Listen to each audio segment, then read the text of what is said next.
sallallahu alaihi wasallam wa ala alihi wa ashabihi adada ma khalaqallahu ila yaumil qiyamah. Tsumma amma ba'du. Ma'asyiral muslimin wal muslimat rahimakumullah. Alhamdulillah, subuh hari ini kita kembali bermuwajahah, bertemu, bermajlis. Sedikit ingin saya sampaikan pada subuh hari ini. Mudah-mudahan ada inspirasi-inspirasi yang bisa kita petik. Dalam sebuah peperangan yang terjadi pada zaman Rasulullah Sallallahu Alaihi Wasallam, yang disebutkan di dalam hadis Imam Baihaqi, setelah peperangan usai, kaum muslimin mendapatkan futuh, mendapatkan kemenangan. Kemudian baginda Rasul Sallallahu Alaihi Wasallam membagikan ghanimah, harta rampasan perang. Ketika itu baginda Nabi membagikan setiap orang itu bahagiannya sama, satu takaran semuanya. Nah, ada seorang sahabat Rasulullah Sallallahu Alaihi Wasallam namanya Sayyidina Sa'ad bin Abi Waqqas. Beliau ini masyhur, seorang pemberani, ahli strategi. Pada zaman Khalifah Umar bin Khattab ini, beliaulah yang dipercaya untuk memimpin pasukan dan menaklukkan kerajaan Persia, Sa'ad bin Abi Waqqas. Nah, ketika melihat Rasulullah, ketika itu beliau masih muda sekali. Ketika dia melihat Rasulullah membagikan ghanimah ini sama rata, dia berpikir, ini yang ikut perang ini kan macam-macam, Pak. Ada yang nyalinya tinggi, ada yang agak penakut, ada yang pemberani, menerjang, ada yang di belakang, ada yang katakanlah kuat fisiknya, memberikan pengaruh besar untuk kemenangan. Ada yang ahli strategi, ada juga orang tua yang sudah sepuh, yang katakanlah mengangkat pedang saja ini sudah kesulitan. Sehingga terpikir, kenapa bagiannya sama?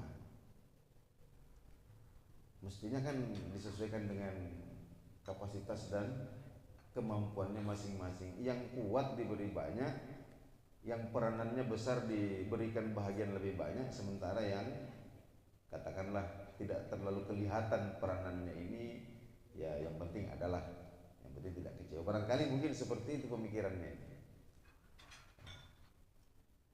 Akhirnya kemudian jiwa muda ini kemudian mendorong, saya harus tanyakan kepada Rasulullah ini, kenapa? Tapi mari kita perhatikan bahasa yang beliau gunakan.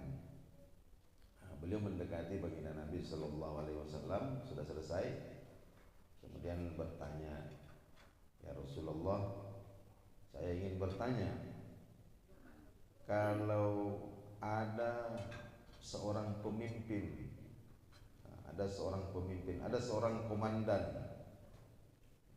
yang kemudian memimpin memimpin pasukannya dengan baik, dengan gagah berani, lalu mereka mendapatkan kemenangan, mereka mendapatkan ghanimah. Apakah bahagian pemimpinnya ini sama dengan yang dipimpin? Apakah bahagian komandannya ini sama dengan katakanlah anak buahnya ini, prajuritnya? Apakah bahagian jenderal ini sama dengan kopralnya? Gitu. Ini pertanyaannya. Rasulullah SAW tentu paham maksudnya. Beliau tersenyum, baginda Nabi tersenyum, lalu kemudian mendudukkan Sa'ad bin Abi Waqqas. Sebenarnya Sa'ad bin Abi Waqqas ini adalah paman Nabi dari jalur ibu, cuma usianya lebih muda, jauh muda sekali. Nah, kemudian baginda Nabi mendudukkan Sa'ad bin Abi Waqqas ini, lalu kemudian mengatakan, kamu, saya beritahukan satu hakikat yang penting. Ala tunsaruna wa turzaquna illa bidu'afaikum. Sesungguhnya kalian itu diberikan kemenangan, diberikan pertolongan, diberikan rezeki, ya, justru karena ada orang-orang yang lemah ini. Kita ulangi dulu. Jadi halla turzakuna wa tunsuruna illa bidu'afaikum. Wahai orang-orang yang kuat, orang-orang yang pemberani, orang-orang yang mapan, orang-orang yang kaya, jangan kalian mengira bahwa kekuatan kalianlah yang mendatangkan kemenangan. Jangan kalian mengira bahwa kemapanan kalianlah kemudian yang mendatangkan kestabilan, keamanan. Tidak, sama sekali tidak. Allah memandang kita, lalu memberikan kita pertolongan, memberikan kita kemenangan, justru karena ada orang-orang yang lemah ini. Itu hakikatnya. Meskipun zahirnya yang kelihatannya berperan itu tentu orang-orang yang pemberani, panglima-panglima yang hebat ini seperti Khalid bin Walid, seperti Amr bin As.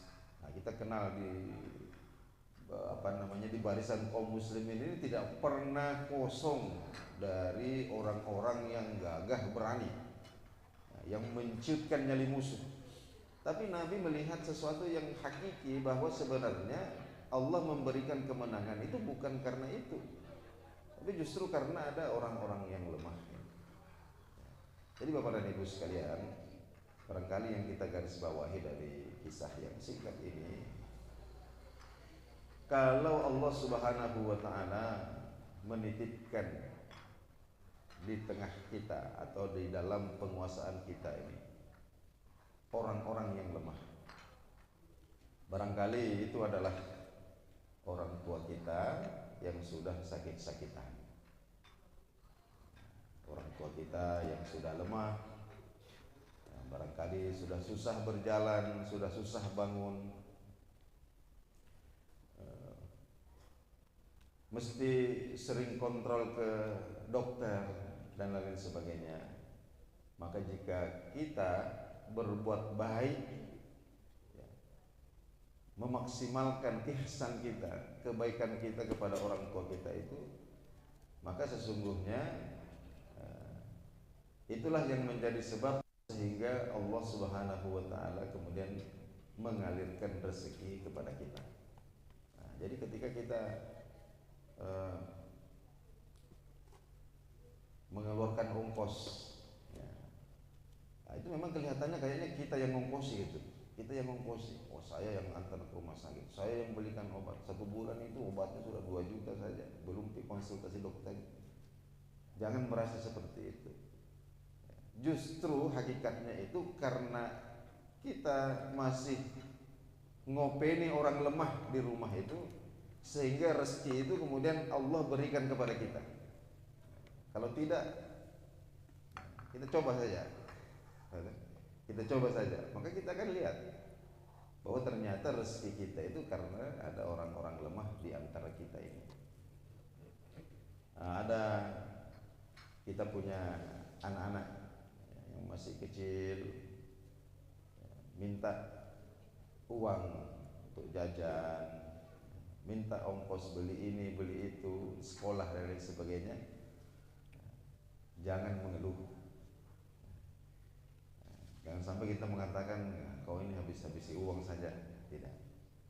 Justru kita diberikan, masih dipercaya oleh Allah, diberikan rezeki lebih itu justru karena ada anak-anak kecil ini. Apalagi kalau umpama kita ada di antara saudara kita ini yang katakanlah diberikan anak tidak normal, ya, tidak normal. Apa istilahnya itu?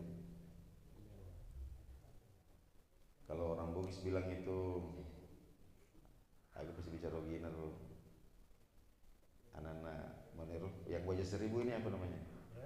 Yang wajah 1000.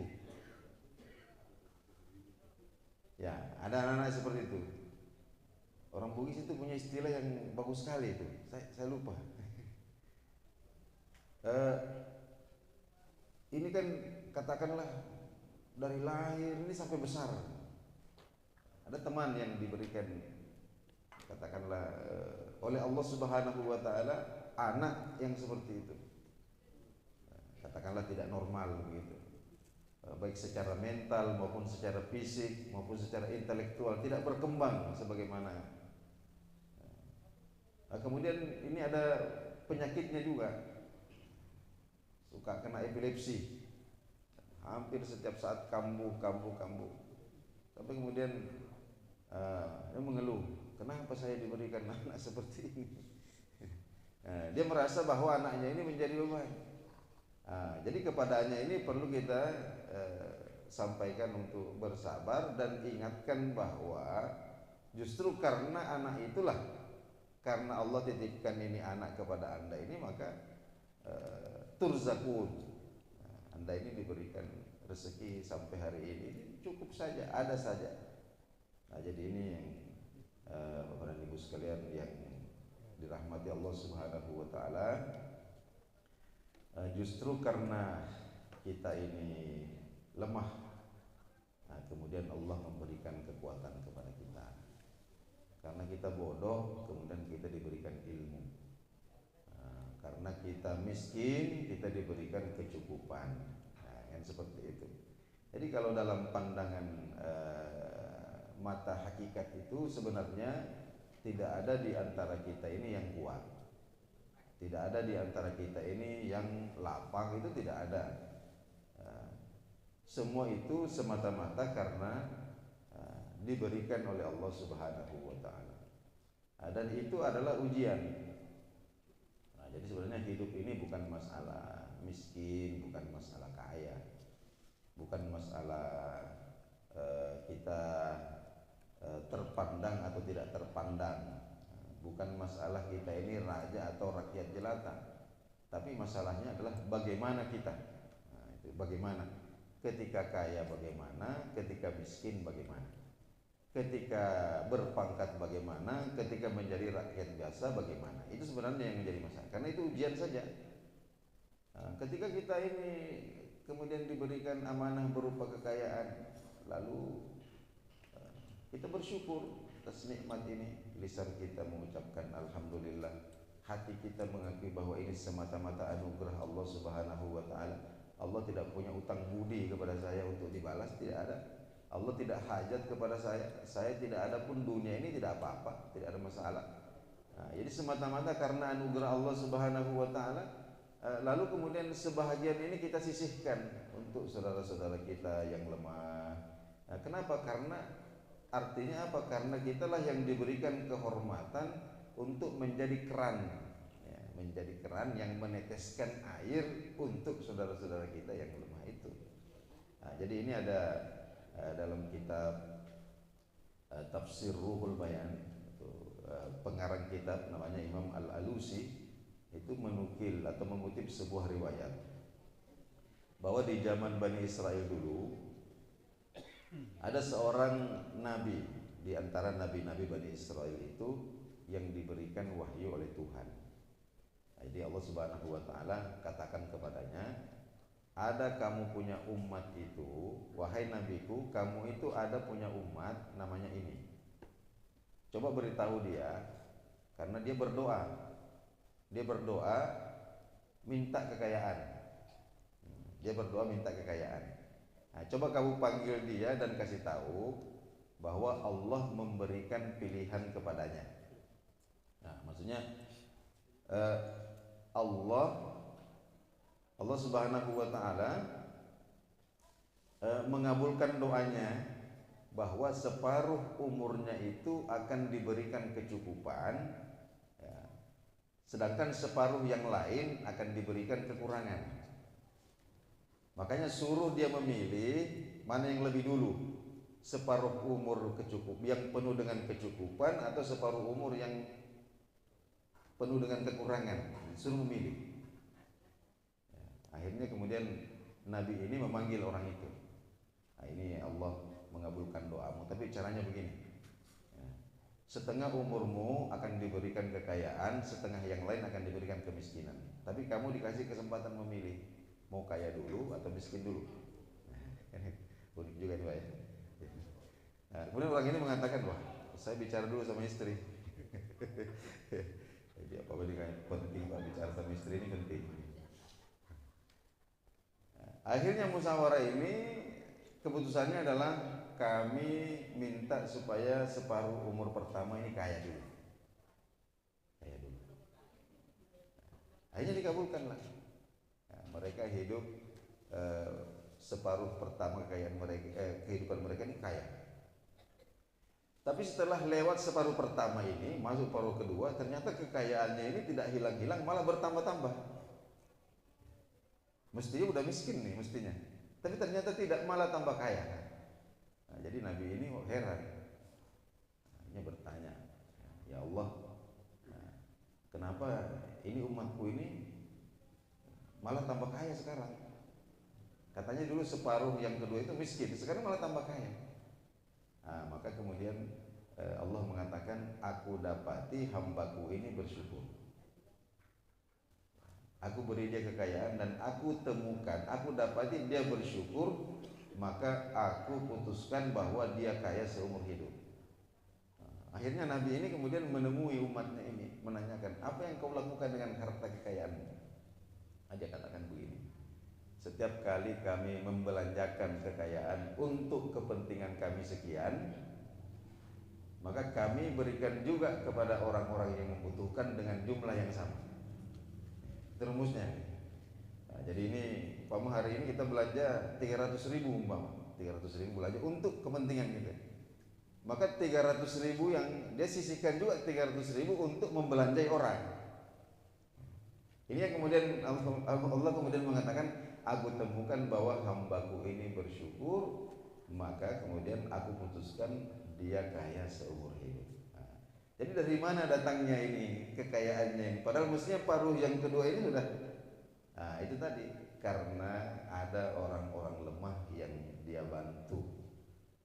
Ada tangan yang terulur kemudian dia tarik. Ada air mata yang menetes karena kesedihan kemudian dia hapuskan. Ada wajah yang kecut, yang masam karena terhimpit kesulitan, kemudian dia bikin senyumannya berkah dengan memberikan bantuan. Itulah yang Allah Subhanahu wa taala pandang, sehingga Allah mengubah qadanya. Nah, bahwa mestinya ini separuh hidupnya yang kalau miskin tidak jadi. Kenapa? Karena dia menolong, membantu orang-orang yang lemah. Jadi Bapak dan Ibu sekalian, makanan sudah terhidang, apa lagi yang kita tunggu? Jadi kita akhiri kajian kita. Lebih dan kurang mohon dimaklumi. Wassalamualaikum warahmatullahi wabarakatuh. Waalaikumsalam.